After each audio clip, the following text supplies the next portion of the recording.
Go.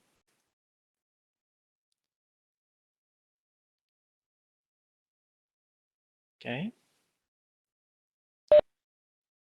Okay. So welcome everyone to this workshop.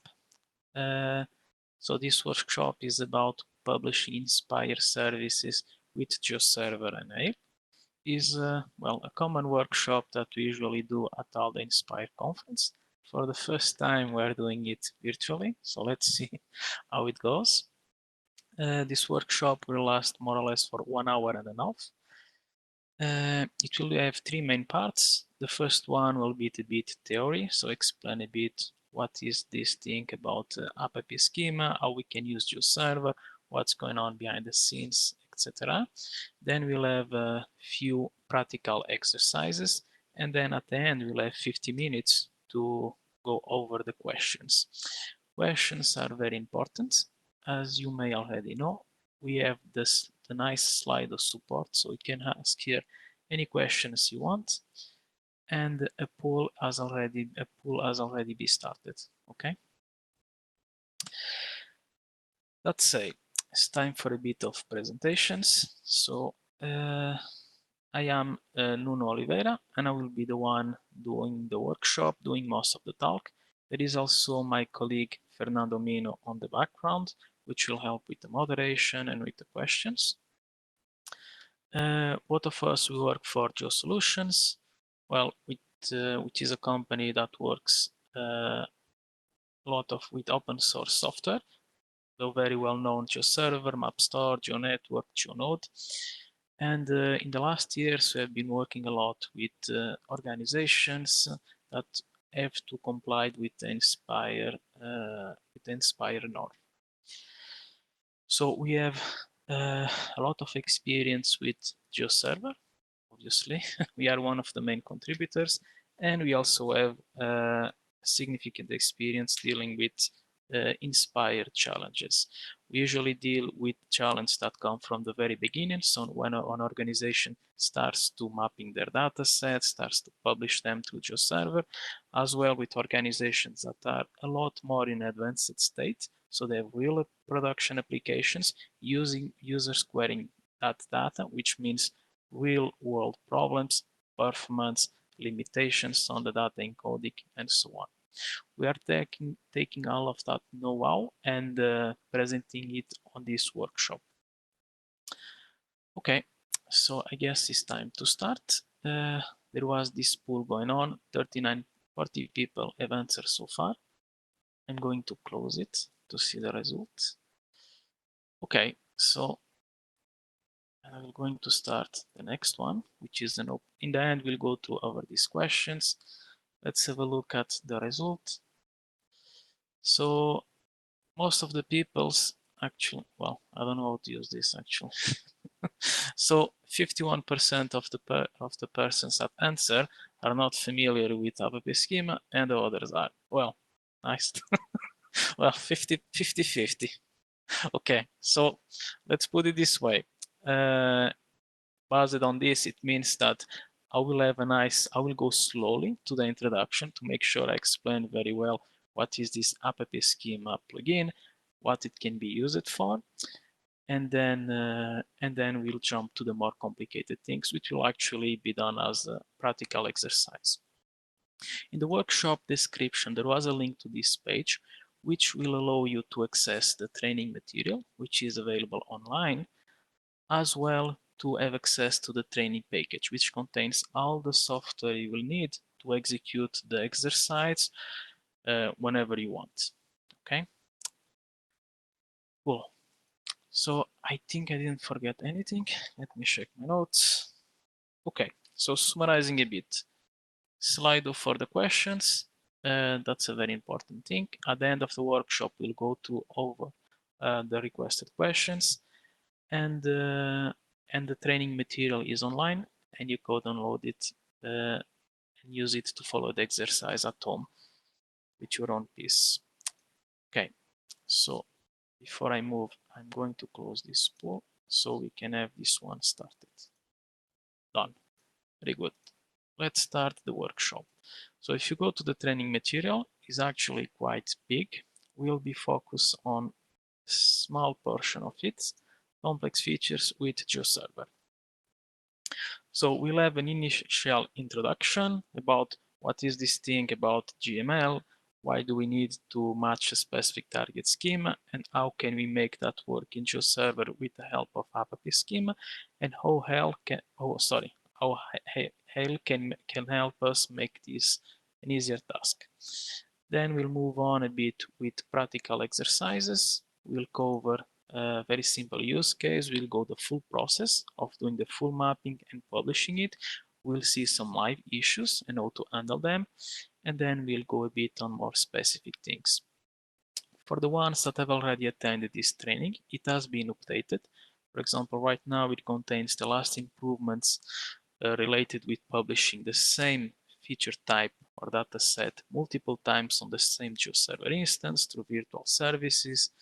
And we have also introduced some more practical exercise about querying the data using WFS or creating and using stored queries. Okay, let's get back to the beginning. Introduction. Okay, so why do we need the Appetit schema? What is this thing about GML, about mapping data stores? What's going on here? So when we have to publish data, usually we have to deal with, well, an initial situation. So we have a target schema. So what the outside world expects to obtain. So it expects the data in a certain format.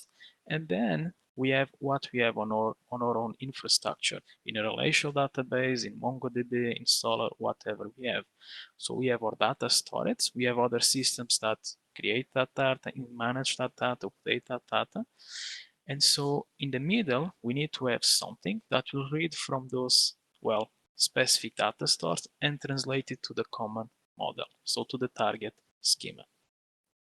That piece in the middle is GeoServer with Appetit schema.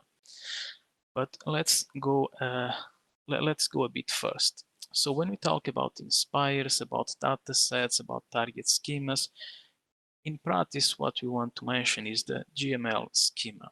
So a GML schema, well, is nothing more than a schema that follows actually an XML schema that follows some specific rules. And those rules are defined by GML. Why do we need those rules? Well, because they help us understand what's going on, because otherwise each one of us will define our own personal standards and will not understand each other. So there is a few rules we need to respect. One of the most important rules that exists in GML is the abstract GML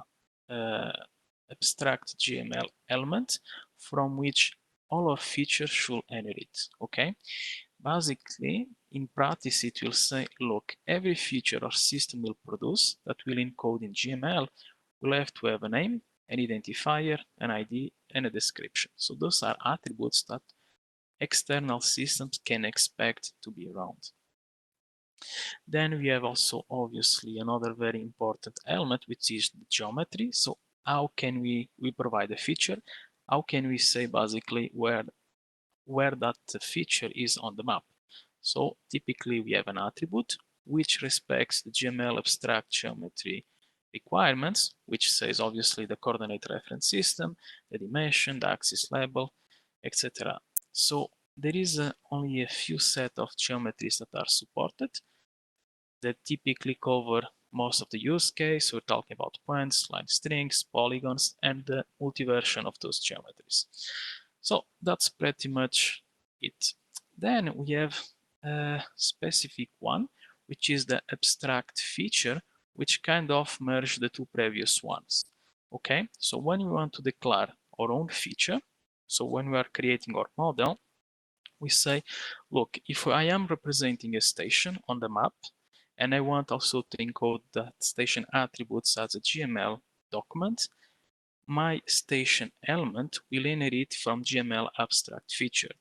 And this will tell external systems, look, you can expect to have some identifiers, a name, an ID that will be around, and also a geometry attribute, which will be either a point, line, string, polygon, or the multi-version of those. So this is a bit for the GML introduction. Okay, so I will jump directly to our use case to make things a bit more practical. But before that, we need to discuss another, well, more theoretical aspect. One of them is the simple features profile. So basically, when we are modulating our data, we can have very simple data models. Going practical, for example, a single table on a relational database that is a table with a few columns. Okay, that's a very simple entity, from a very complex entity which has a lot of tables that are interconnected. So we have relationship defined on the database, which means that in practice we have our object and we have nested elements. So when you talk about Inspire, usually we see it under the profile SF1, which means that our objects will be related with other objects. We have a main entity, and then we'll have nested entities. Going a bit more practical, let's start with a concrete example. So our use case that we'll be using along this workshop will be the situation where we have a station, so a meteo station, and that station will be related with observations, and which one of that observation will correspond to a parameter. Okay, so for example, we'll be able to say that station 7 from Bologna measured at certain time the wind speed, and the value of the wind speed was x. Okay, so this is our use case. We'll have three main entities: observation, station, and parameters. Okay, so a station will be related with a list of observations, and an observations will be related with the parameter. Going concrete, it means that we'll have a table for the station that will look like this. So a station will have an ID, we'll have a code, we'll have a name, and we have a geographical location. Okay. If we go down, we can see the other two tables. So we'll have the observations. So an observation has an ID, so it can be identified, the timestamp when the measurement was performed, and the measured value. Okay. To know the station that did this measurement, we need to follow this ID. So for example, for the first line, we know that the measurement was done this timestamp, the measured value was 20, and this was done by the station 13, which corresponds to the first station, Alessandria. Okay. Then we need also to know what was actually measured. That's where we need help from the parameters table, which tell us that for the first element, the parameter ID for n key is 1, so it was the temperature. So we know that the station 13, so Alessandria, measured at this timestamp a temperature of 20 degrees Celsius degrees. Okay. So concepts we have here: three entities: stations, observations, parameters. The stations is the root table, so it will relate with observations, and each observations will relate with a parameter. The foreign keys are on the observation table, which means that each observations will link to the station where the observation was made, and to the parameter, which defines what was actually measured. Cool. So I hope this is clear. And this will be our use case. Okay. So we have a relational database, we have these three tables, and that's our starting point. So when doing Inspire, we usually already have the target GML schema defined. So that's something we go to the Inspire site and we download it, and that's it. So then we basically need to start defining the mapping between our data store or our data source, sorry, and our target GML schema. Here, to make sure that we understand all the concepts behind this target GML schema, we'll define our own. Okay. So let's start that exercise. So the first type we'll need to define is going to be the station type. Okay, so this is always the same thing for each types. There will be some various how the elements are defined and so on, but the overall structure will always be the same. So we start by defining the type, and then we declare a concrete element. Okay, so for example, for the stations. So let's define our station type. So very important, we say that it extends from the abstract feature, from the GML abstract feature type, the one we just discussed above, which means that this XML entity, it's actually a feature, so it can be identified, it has a name, it has an ID, and very importantly, it also has a geographical location, okay? And then, well, we just define our attributes. So in our case, we'll have an ID, which is an integer, so is the ID of the station. We have the code, which is the code of our station. We have the common name, which is the name of our station. And we have the positions, which will be the position of our station. Special attention should be taken to the types. So is a number, so an integer, the code and the name are strings, and the positions is a point. Okay? So we have defined our type. So we have defined our GML type that defines what our station will look like. Okay?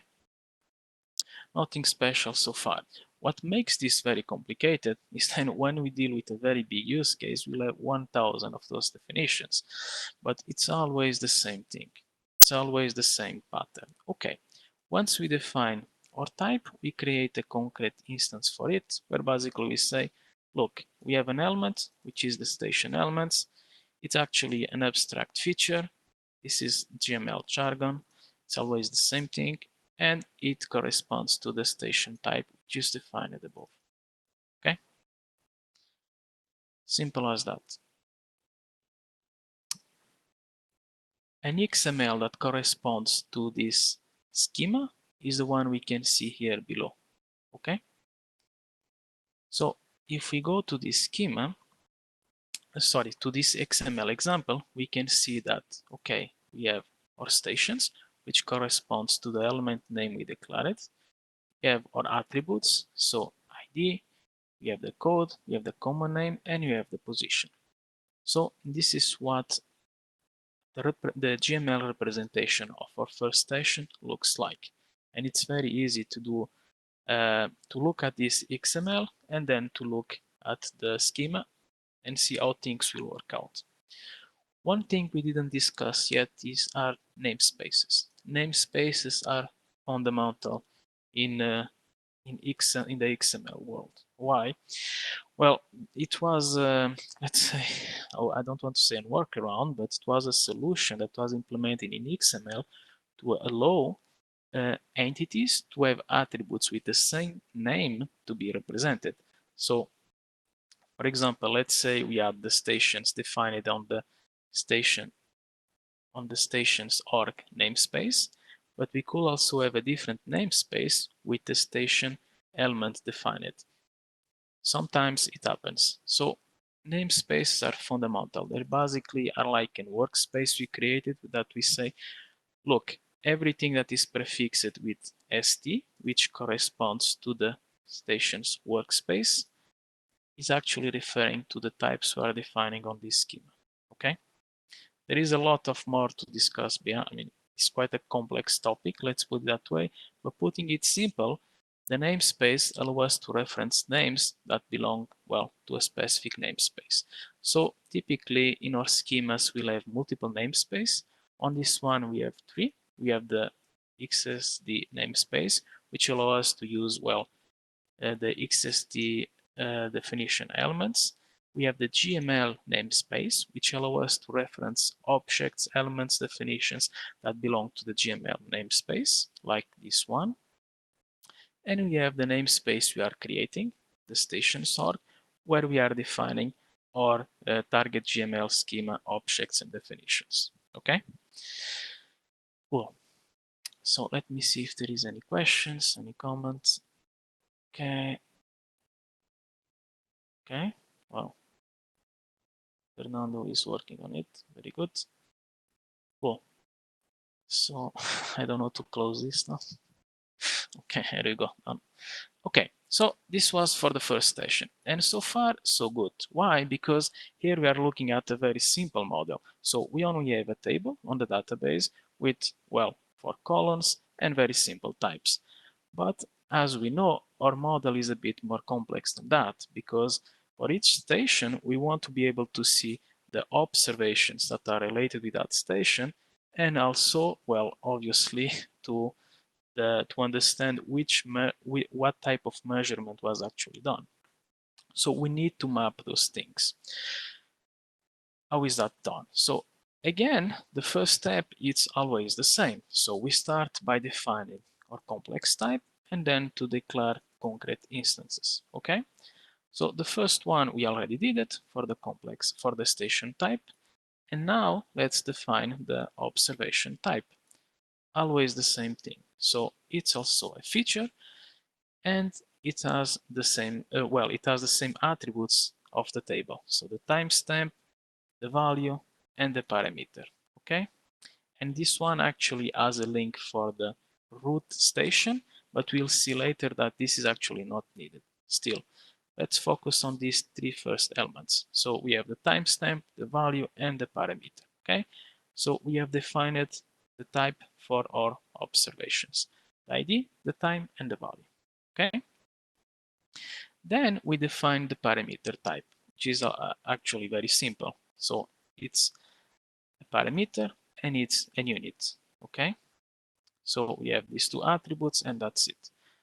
And then we declare the concrete elements. So we'll have a station, an observation, and a parameter, okay? Cool. So now we need to define the relationships between them. And actually there things become a bit more complicated. This is a rule in GML. It will take me a bit of time to go in details why we need to have that rule, but that rule is present to make actually the life of everyone a lot easier, because it creates some expectation in how things are linked together. So when we want to declare things, we usually need to declare an extra type. The usual nomenclature is that we take the type name and we add property type. Okay, so we'll create a list of an observation property type. We declare that's a sequence which can have an infinite number of elements or no elements, and it will contain observations. Okay, so this observation property type, okay, defines that we can have a list of observations where these observations are distinct, and this concrete element observation will actually correspond to the observation type we just defined it. Okay, and we define the same thing for the parameter. Okay, I should stop saying okay every time. So we have defined our list. We also defined a list of stations where actually we don't need this. We'll see it later. This will be used for a very corner use case. Let's focus on these 2 at the moment. And now if you look closely to the station type definition, you will see that is actually different from the first one we did. Why? Because, well, we have the station code, we have the station name, we have the positions, but we also have the observation element, where the observation element doesn't have a limit, okay? So it can have 0 elements or an infinite number of elements, and it corresponds to the observation property type.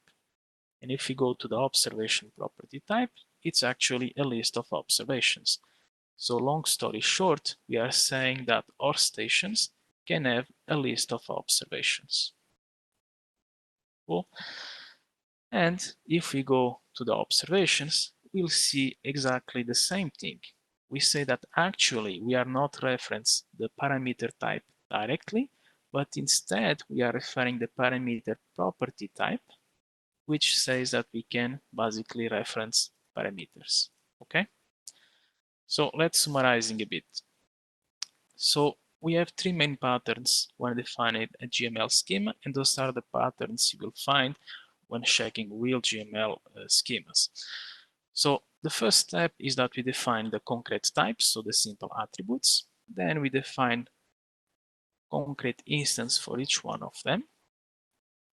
And then we need to define the relationships. Creating a relationships requires defining an extra type which follows always the same pattern.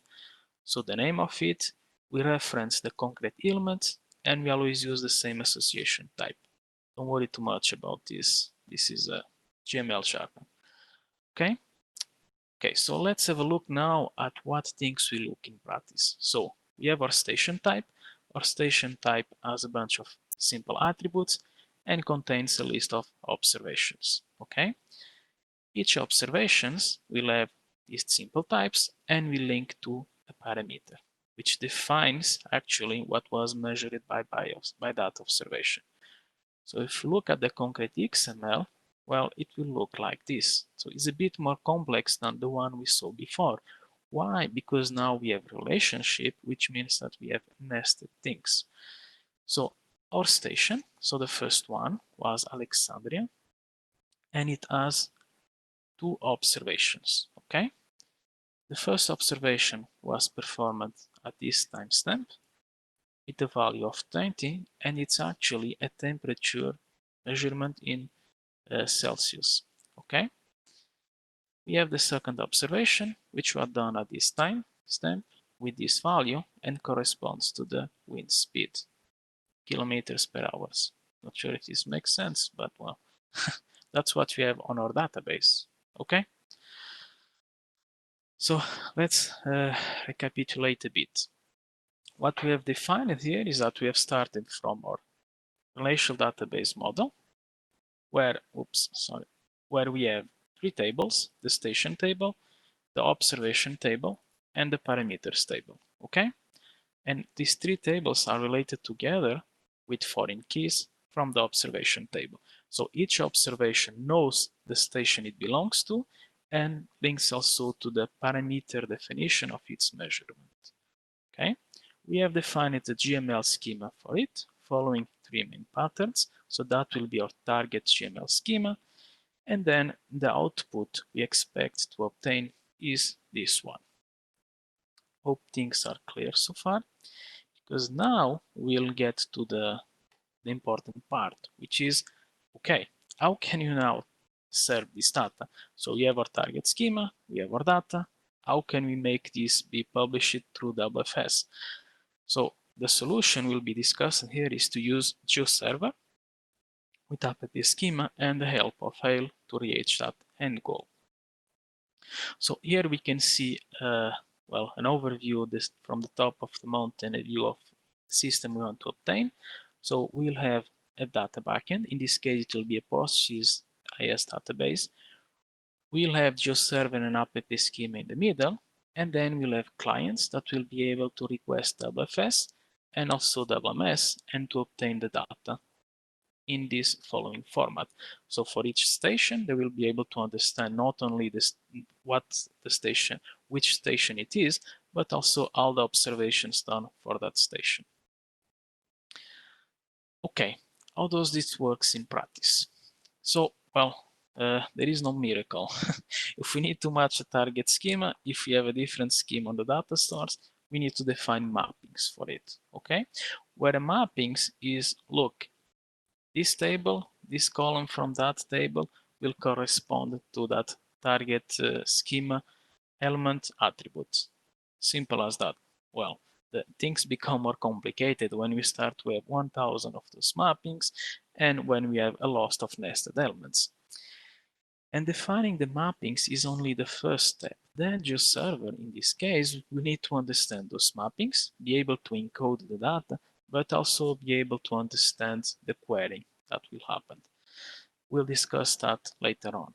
Okay, from now on, we need to define our mappings. So what do we have? So we have our database with the three tables: station, observations, parameters. Then we have retypes: station, observations, and parameters. Those, well, are the three main types. It's pretty straightforward. Then we have the complex, we have the types we want to obtain on the output, which will correspond to our GML defined schema. So we'll have station, observations, and parameters. Pretty straightforward so far. And we need to provide two inputs to GeoServer, GML schemas and the mapping files. So the GML schema is our target GML schema. The mapping file, well, we'll need to create it. And that's what we'll do now. So summarizing a bit.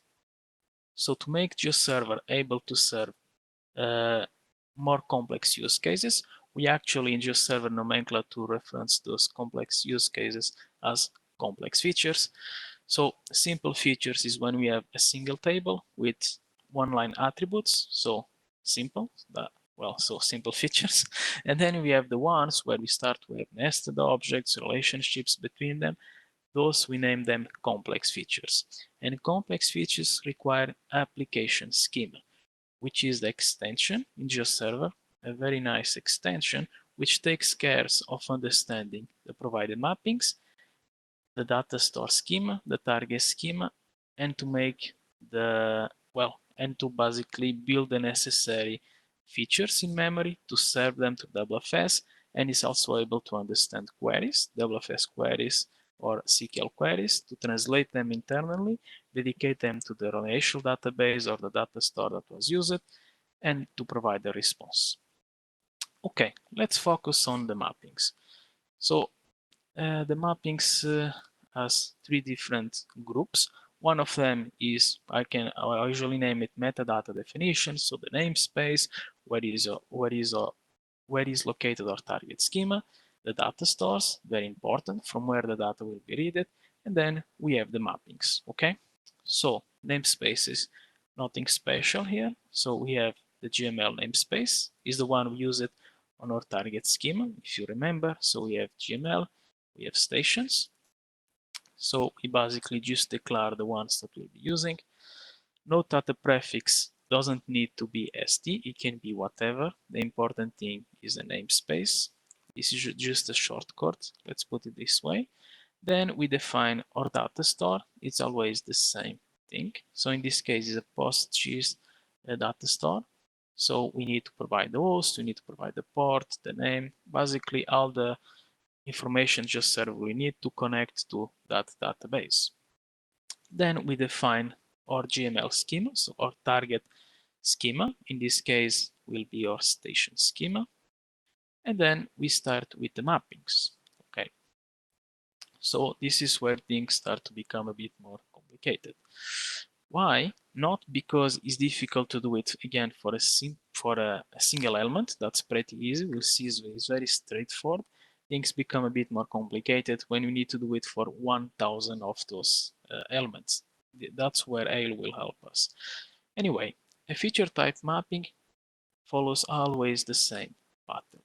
So we start by saying, look, this type will come from this data store, and on the target schema, it corresponds to these elements.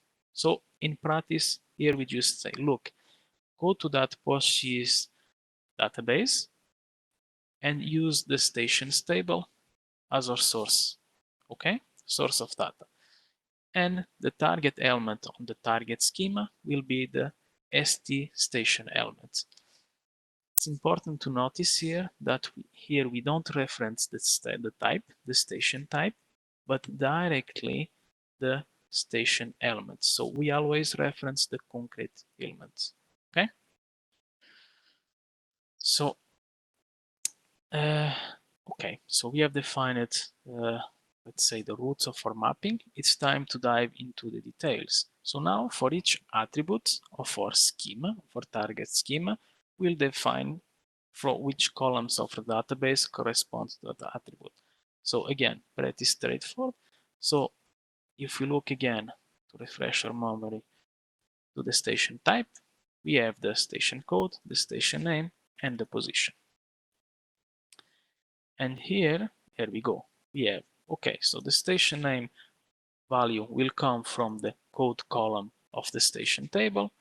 The station name will come from the common name column of the station table, and the position will come from the position column.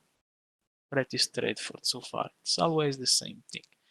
And then, well, we repeat that to every element. So for observations, there we go. And then for values, for parameters, sorry. Okay.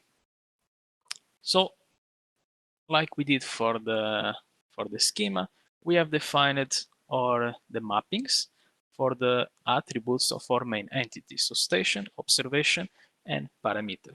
Now, we need to define how they relate together. Let me see if I can make this bigger. Yes, I can.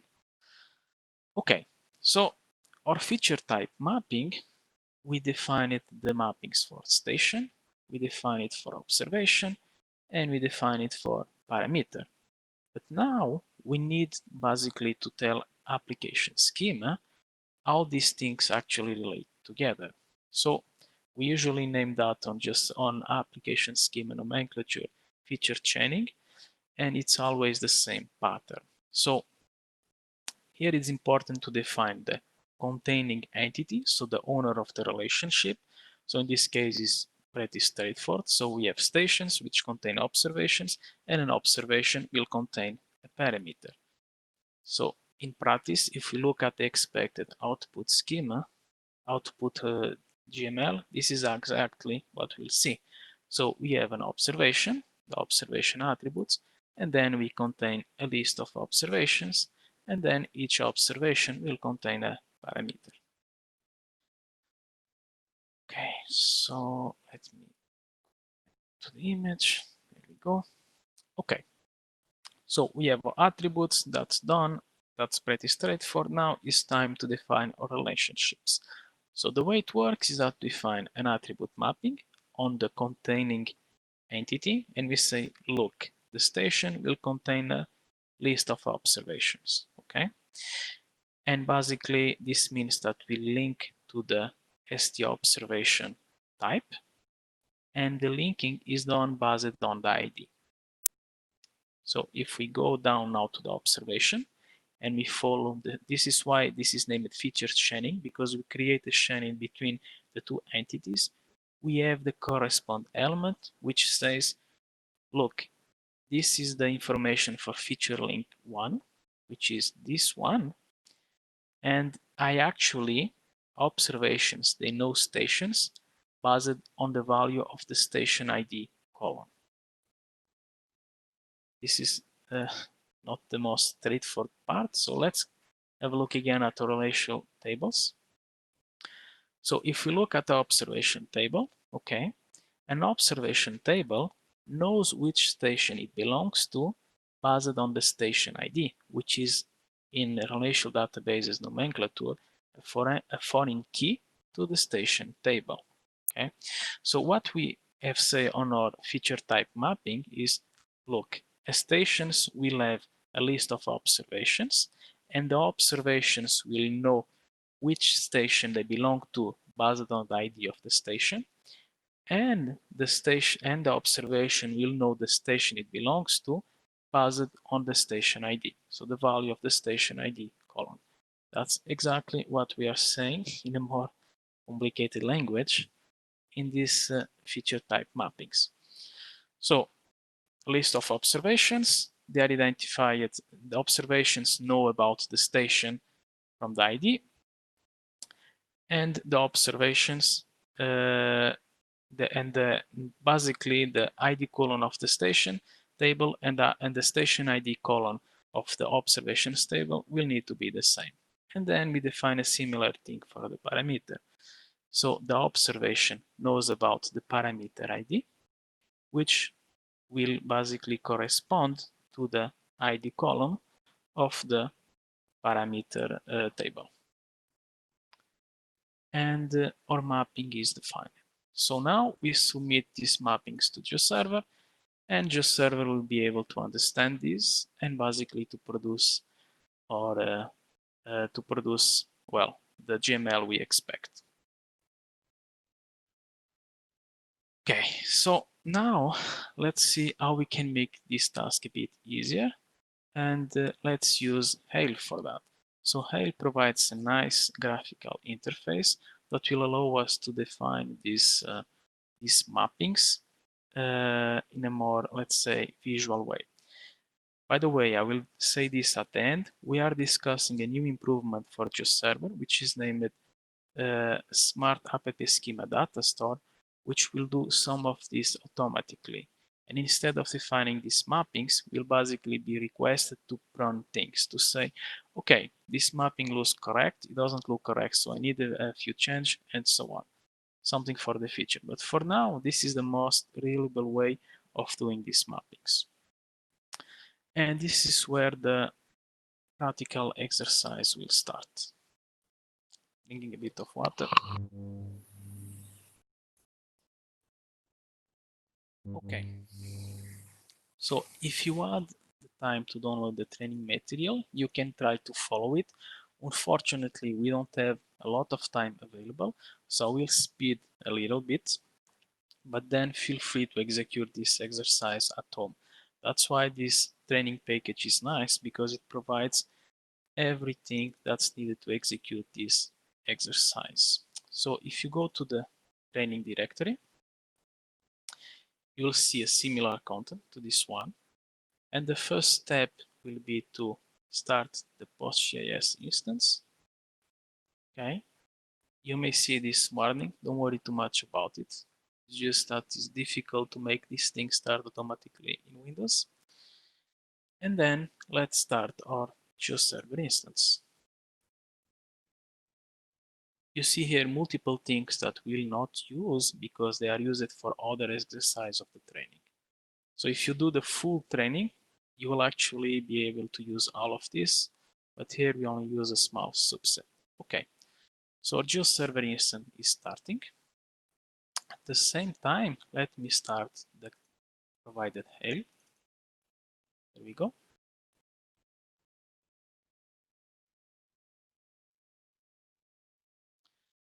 So this takes a bit of time to start.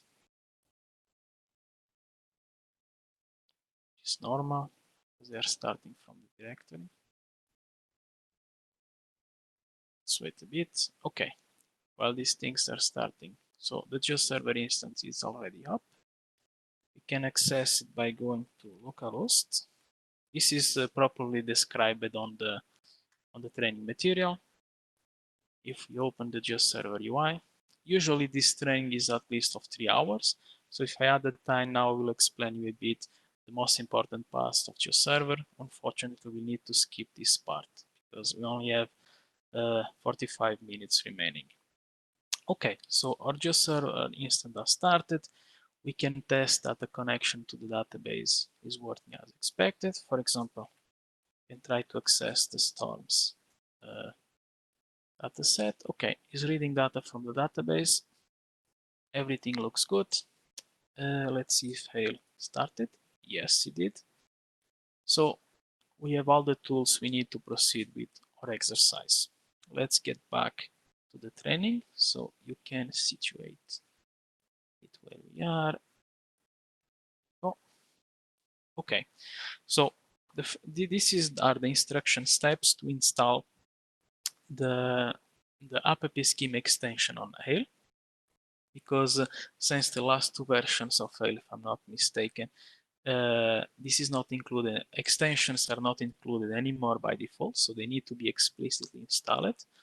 HALE allows us to do it in a very nice way. So we have set up a site for the plugin we maintain, where I mean GeoSolutions, so the App Schema GeoServer plugin.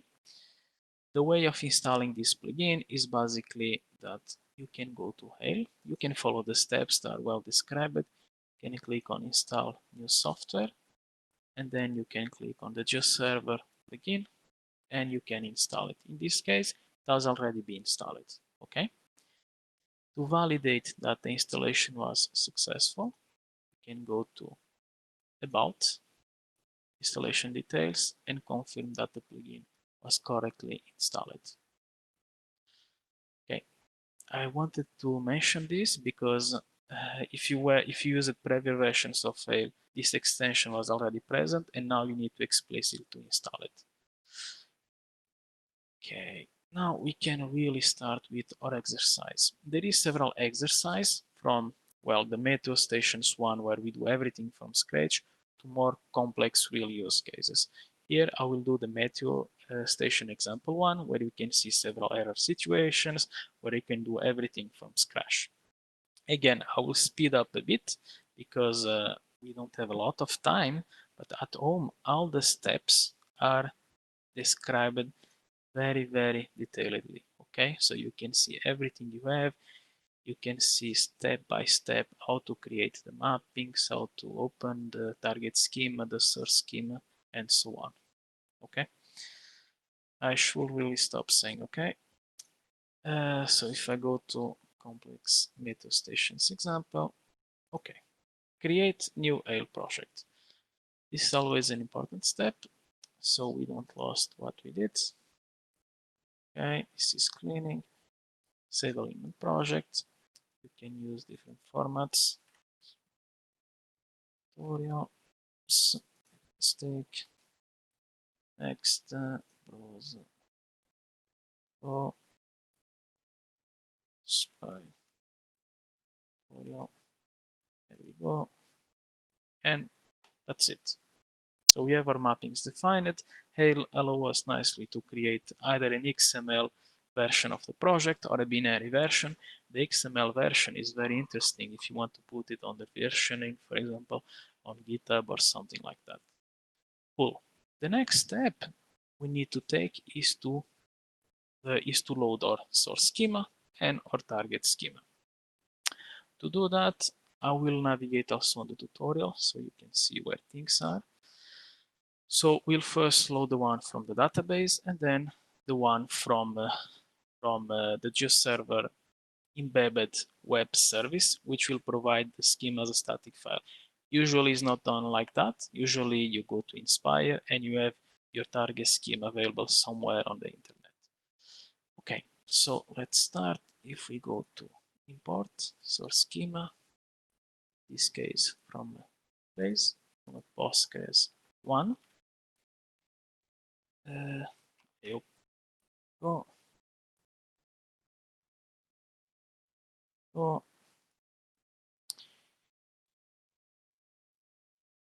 Password is the same. Everything is detailed on the training. Okay, here we are actually only interested on the Meteor schema, and hopefully this will work. There we go. So we got, it found 4 tables. Let's forget about this one for the moment, okay? Let's focus on these 3 tables. So we have our station, observations, and parameters. The columns match our expectations. So for stations, we have the ID, the common name, the code, and the position. Let's forget about the build area and area for the moment. For the parameters, we have the ID, the parameter name, the unit, and for the observation, we have the time, the value, and the foreign key to station tables, and the foreign key to parameter ID. Now let's load our target schema. So it can either come from a file. In this case, to make things easier, it comes from an URL, which I don't remember it by, so I need to check it. There we go. Can actually open. And is the schema we just defined it. Okay, it's the same thing. So we copy the URL. And we go to source URL. We click on detect. It found the type. If it doesn't find the type automatically, we need to explicitly select it here. And we click on finish. HALE will retrieve the schema, parse the schema definitions, and tell us, look, I found 3 possible target types: station, parameter, and observation. And that's it. So we have everything we need to start defining our mappings. Okay, there we go. Well, first step is to define the retype operation. So for each type on the left, we'll define the corresponding type on the right. So station will correspond to station. Sorry. Click on station, click on this one, the middle, and we choose the retype operation. Done. There we go. If you wish to follow the tutorial, this is done as the next step. So it describes a bit the data model again, and here we go. And it provides the instruction to start defining the retypes. The parameter will correspond to the parameter. Okay, it's the parameter type. On observations will correspond to observations. The type done. Okay, so if we look at this, it looks pretty straightforward. So the Meteo stations table correspond to the target station GML type. The same for parameters and the same for observation. So nothing special here. Then for the stations, let's start to map the actually attributes. So common name will correspond to the station name. So we use the rename operation. Done. The ID will correspond to the ID. So we use the, actually here we'll use the formatted string option because we want to have a nice ID. Define it like this. This actually has implications on the usage of WFS. That's something, that's a very deep topic that I will not abort now. Anyway, we have defined it. ID, let's go to the station code, define it, and let's define our position.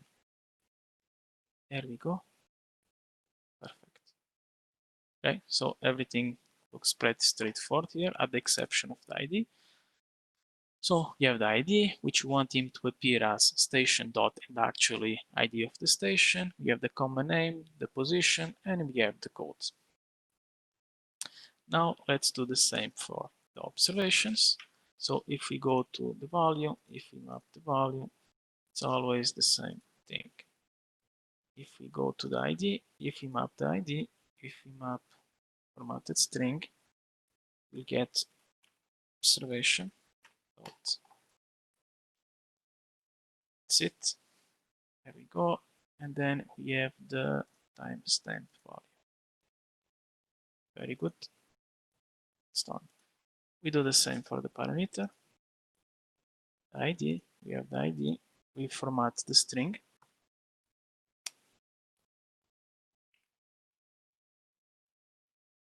The text here can be anything we want. And, well, I don't want to do this. Okay. It's actually parameter, name, finish, and we have the parameter unit. The full HALE projects are provided on the tutorial. So while doing the exercise, if you have doubt, you can just download it and use them. Here I did it to show you how easy it is to do it. It took me less than 10 minutes explaining while it is done. So here we go. We have our types mapped, station, observation, parameters, and for each one, we have mapped the attributes. So as usual, what's the missing piece is the relationships. So how do we define relationships? So here it goes like this. So we select on the right the container element. So again, stations will contain observations, and each observation will contain a perimeter. So on the right, we select station. Then we click on Control on the keyboard, and we select the station table and the observation tables. Why? Because these are on the right, the two tables that are related together to define the relationship between station and observations. So if we click on this, we'll have the join operation. Okay. Next, here we need to make sure that the container table is actually on top. It's already the case. And here we need, well, to define the condition. So an observation will belong to a station if the station ID column will match the ID of the station. Boom. And that's it. Our join is defined. Now let's define the observation parameter relationship. So we click on observation. We click on the right, let me do this properly. On the right, you click on observation. So you have selected our contained element. We click on we click on the control keyword, and then on the right we select observation and parameters. And we have the join operations. And actually, I messed up the selection. So observation on the right, and this is parameters and observations. There we go. Now I did something I didn't ever know I could do. 2 types. Once again. Okay, so I usually use the Linux version. I think it's a bit different. Anyway, okay, now I select the observations, then control parameters. Okay, I managed to select the right types. This is wrong. The observation is actually the container of the relationship. I move to the next, and so the parameter that will correspond to an observation will be the parameter with ID equal to the same parameter ID value. Here we go. Finish, and that's it. We have defined our mappings. Cool. Okay, so in the view, we can see this nice graph, which actually is difficult to understand sometimes, but it's very useful to see the overall relationships. So stations relate with observations and observations with parameters, and everything looks pretty straightforward. Now it's time to export to GeoServer. Let's have a look at the GeoServer UI to make sure that we actually don't have this workspace defined. We add it, so let's remove everything. Okay, so we don't have no station layers published. Perfect. And let's export this. We go to the export option. We click on alignment, click on next. We select direct upload. This behind the scenes will use GeoServer REST API to create the necessary workspace, to create the necessary data store, and to publish the required layers. If you wish to actually obtain the XML definition of all of this, you should select the Appetit schema configuration and will get a zip file. This is an interesting option if you want to put these definitions on the GitHub. Well, GitHub or any versioning system. Okay, we need to provide our GeoServer URL, which is just simple copy paste. Go.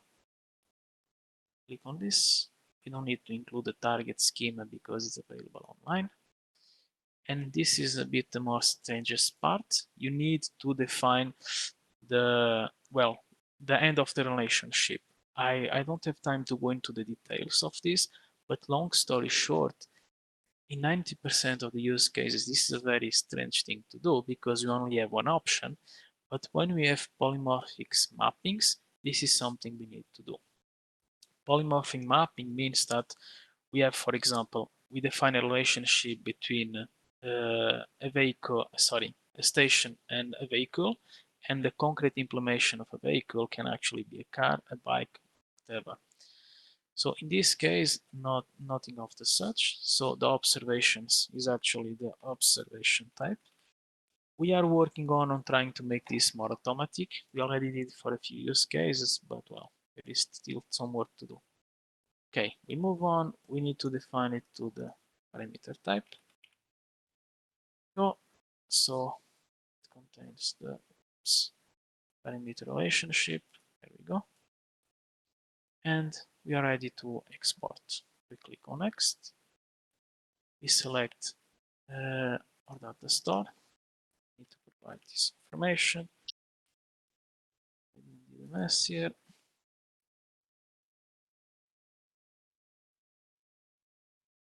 Okay, the schema is Meteo.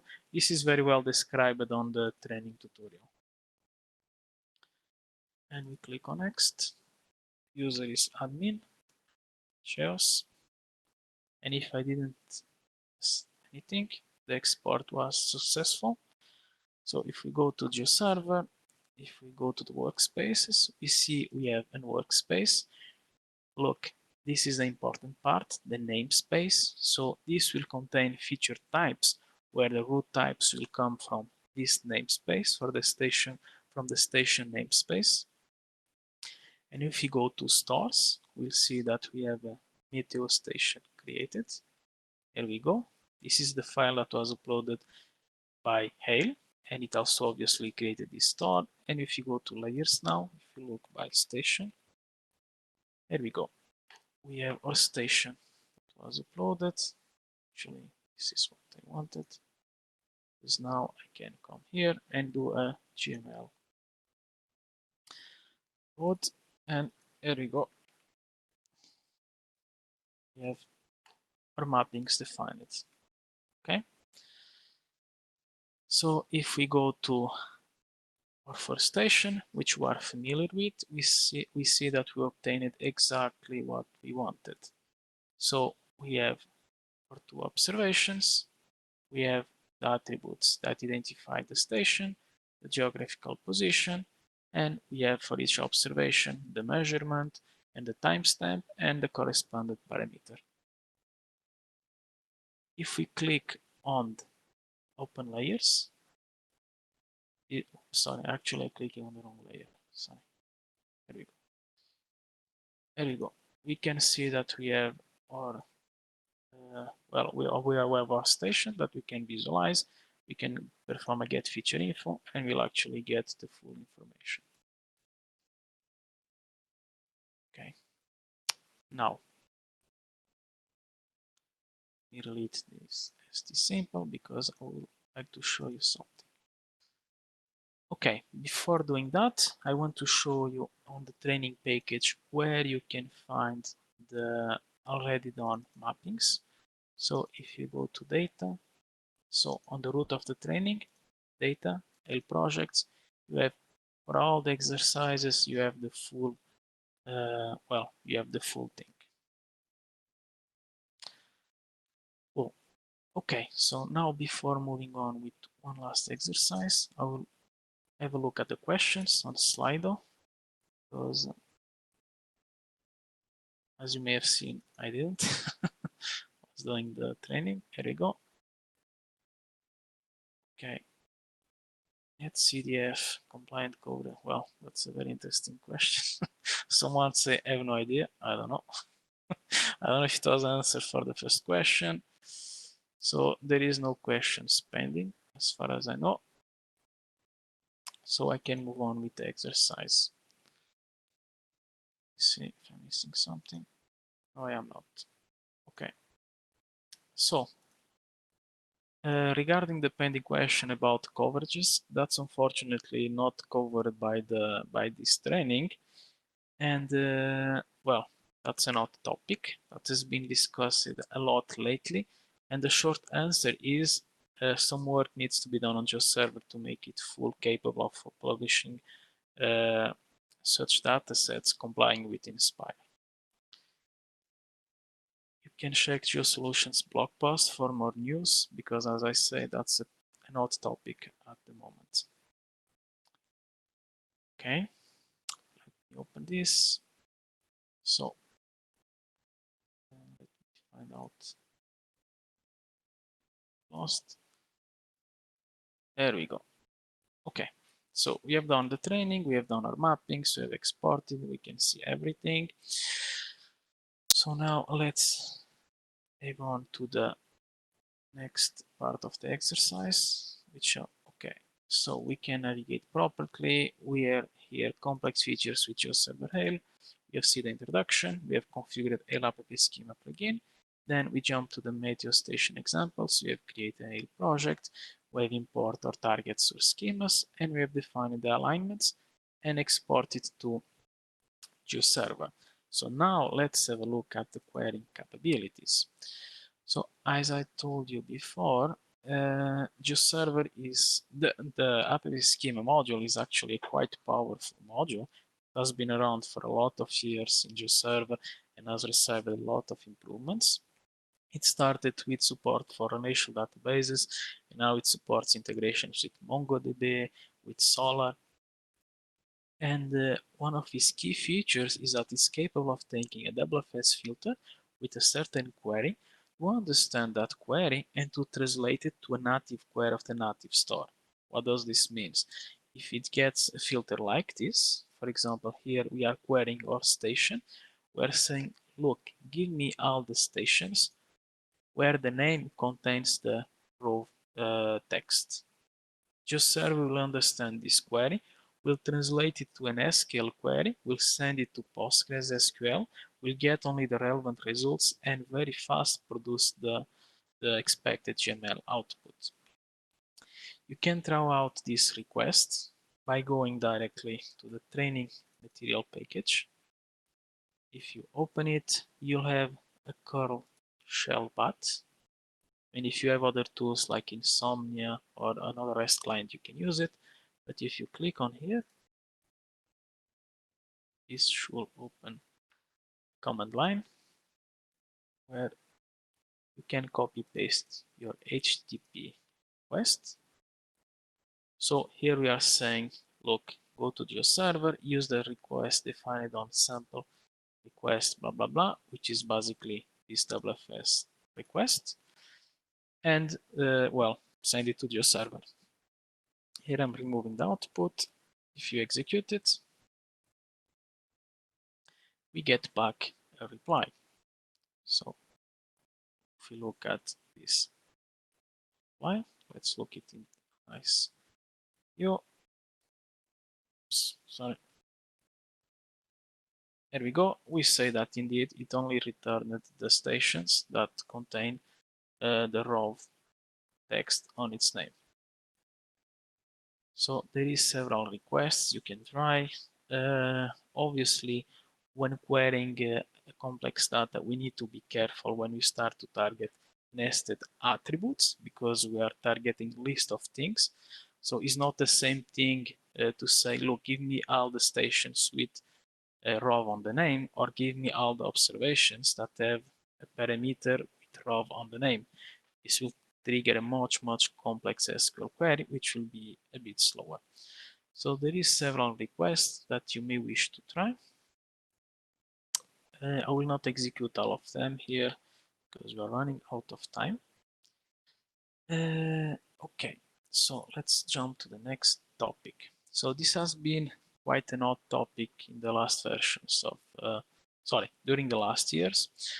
So the situation is the following. So you have, well, a data set, okay, and that inspired theme that corresponds to the data set. There is actually multiple themes that may correspond to the data set, which means that you need to publish the same feature type multiple times with different mappings. So the usual way this was done in GeoServer is that you needed to create you needed to instantiate a different GeoServer instance for each different type. This has been fixed lately. So two things were done. The introduction of isolated workspaces.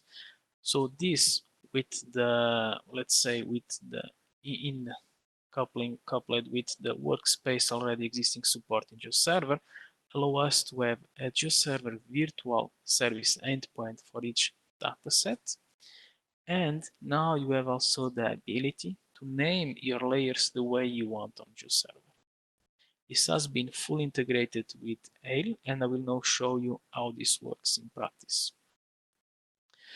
So let's get back to our schema, and let's look at our station type. So our schema here is a lot simpler, is different, but is a lot simpler. So long story short, for the station, we want also to map the building area. Remember, we saw that property on the as an available attribute for mapping. So we add the meteo stations, we add area and building area. So this is the area of the building of the station, and this is actually the polygon that represents that station. And we want to have a mapping that only provides that information. And instead of seeing on the map the location of the station, we want to see the building of the station. So there is this small exercise. We can open the schema. Oh. and the full schema looks like this. So we have our station, and here we have the building site, which is an element, and the building site as an area, and as a building area, which is a geometry.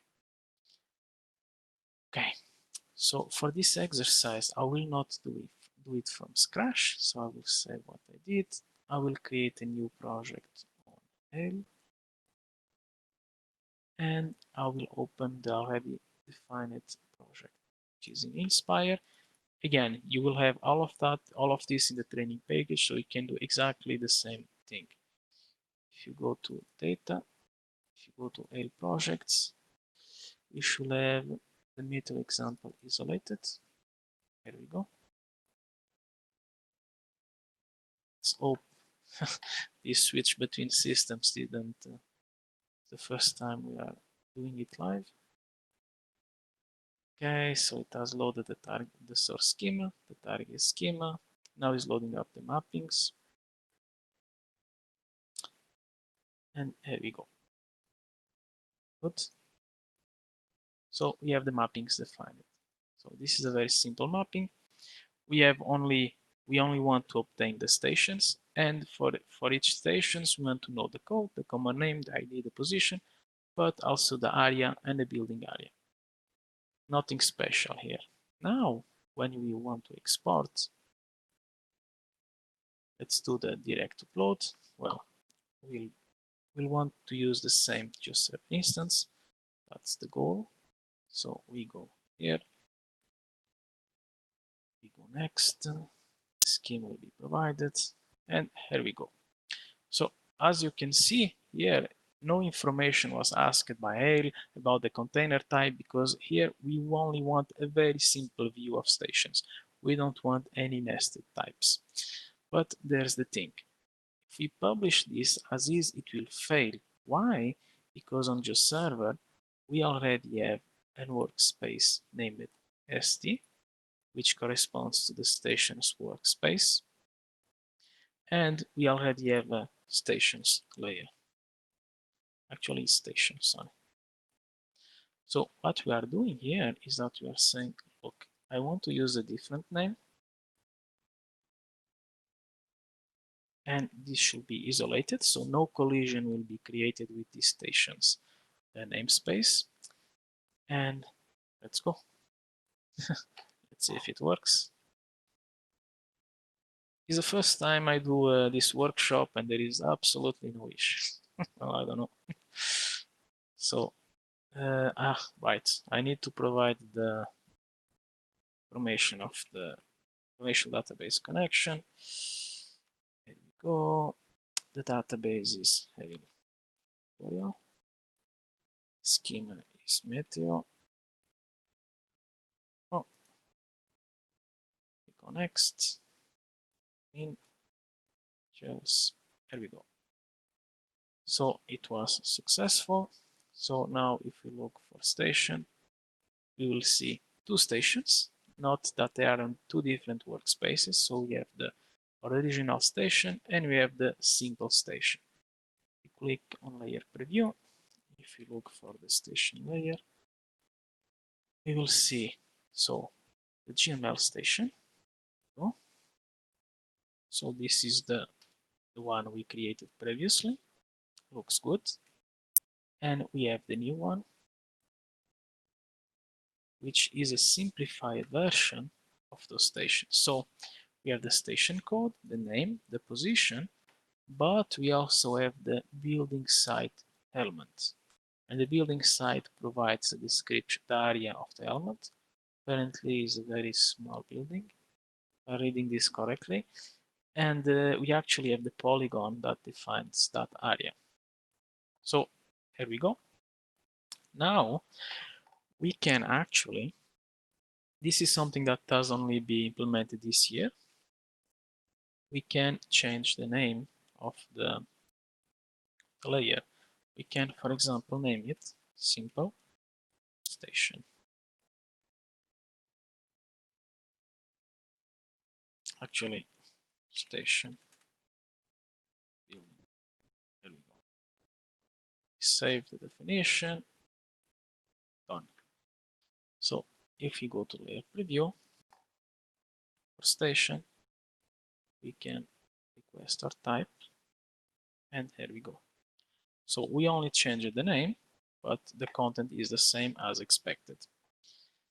Now, let's try to visualize the buildings, and we actually are seeing the building positions.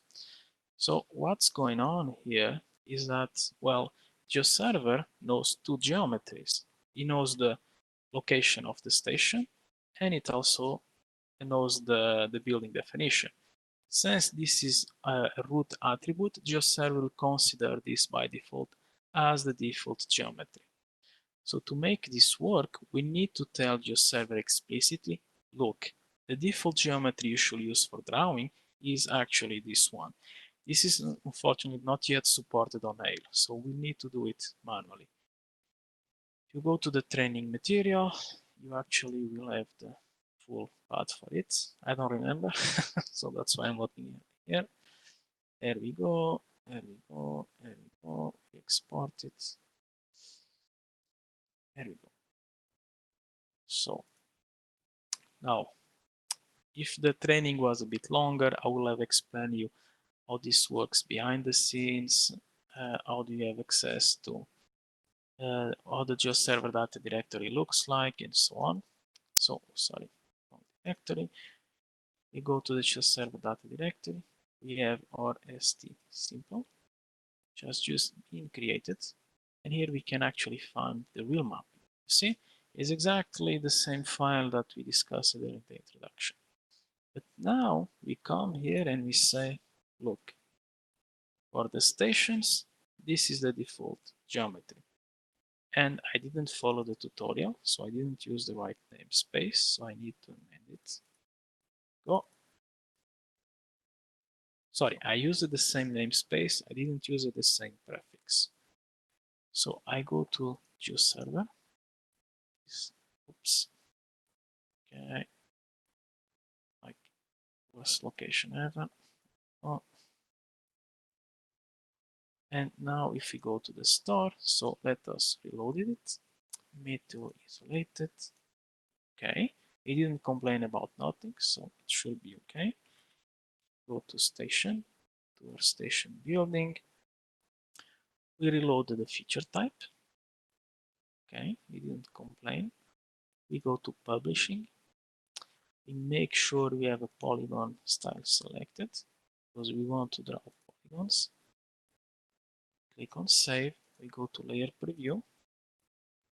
We go to station and we click on open layers preview, and now we are actually seeing the station building instead of its location. If we click on it, the get feature info will work as expected and we'll get the expected content. Okay, we are at 10 minutes before the end of this session.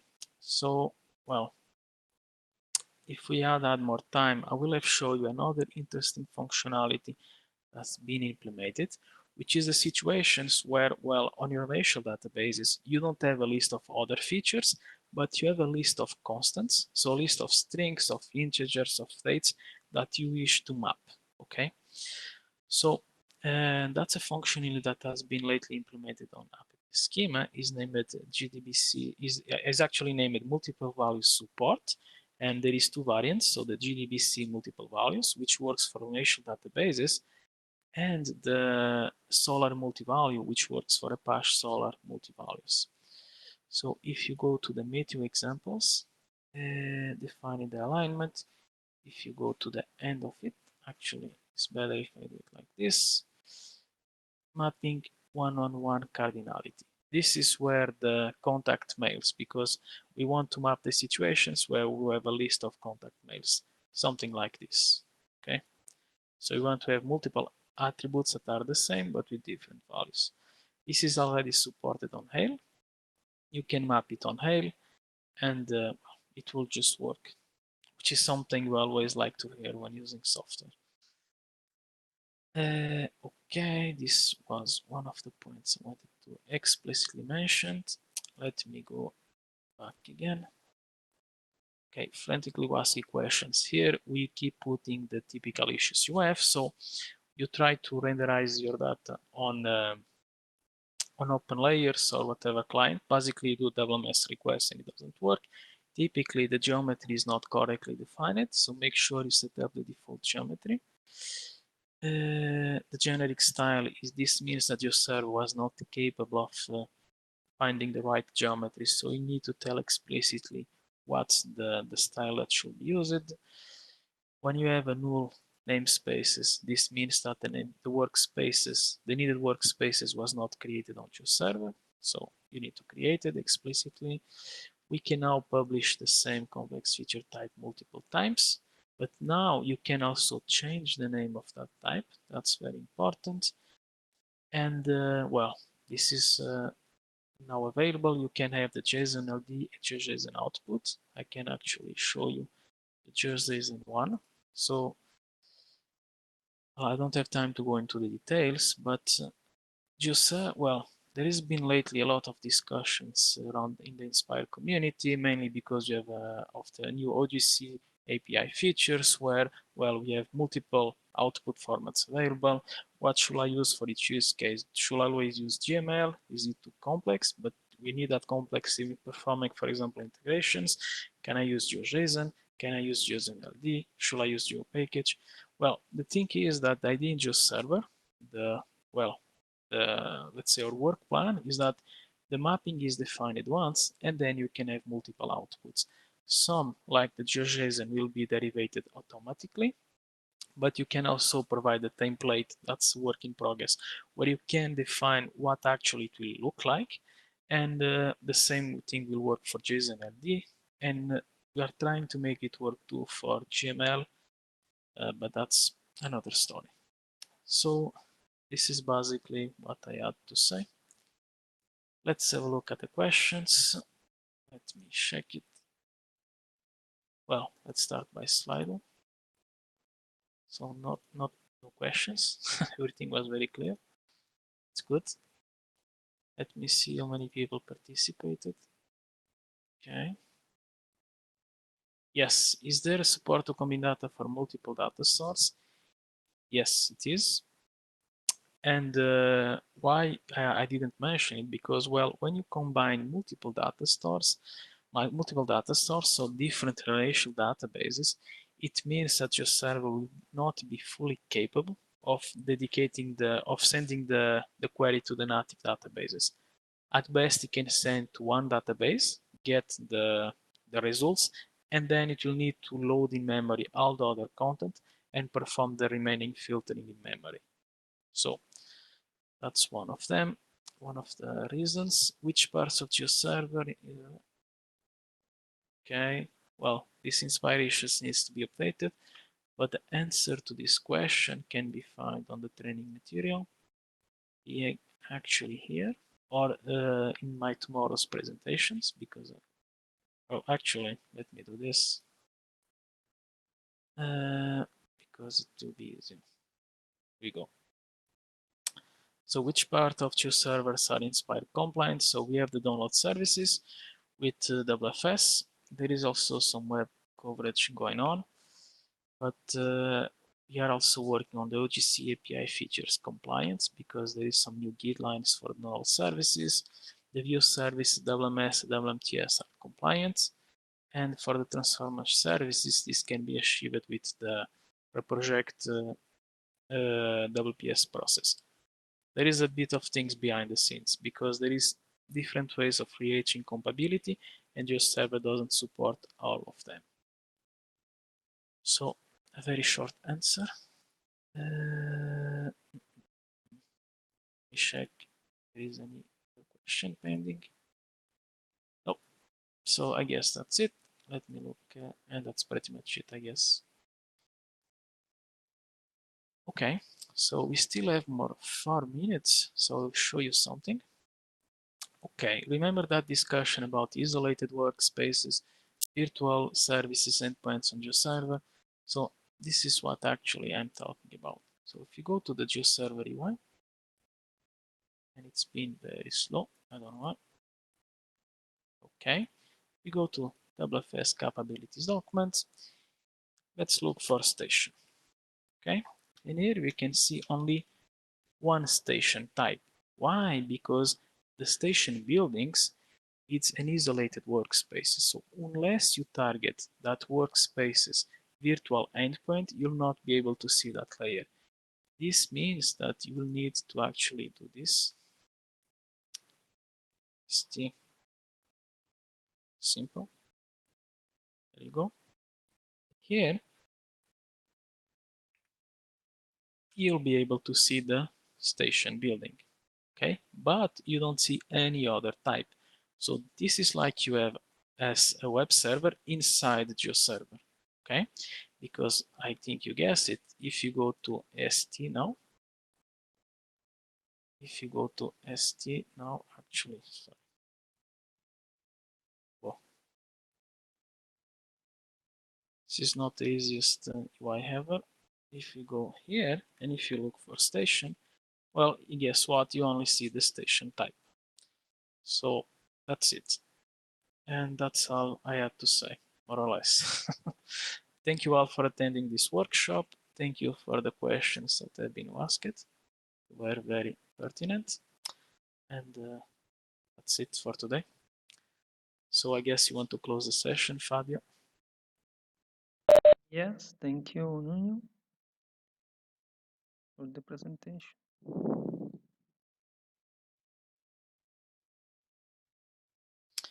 Okay, so this is a goodbye. Thank you all. Have a good week and enjoy the next sessions of Inspire. Bye-bye. And thank you, Fabio and Fernando, for the supporting and moderation. You're welcome.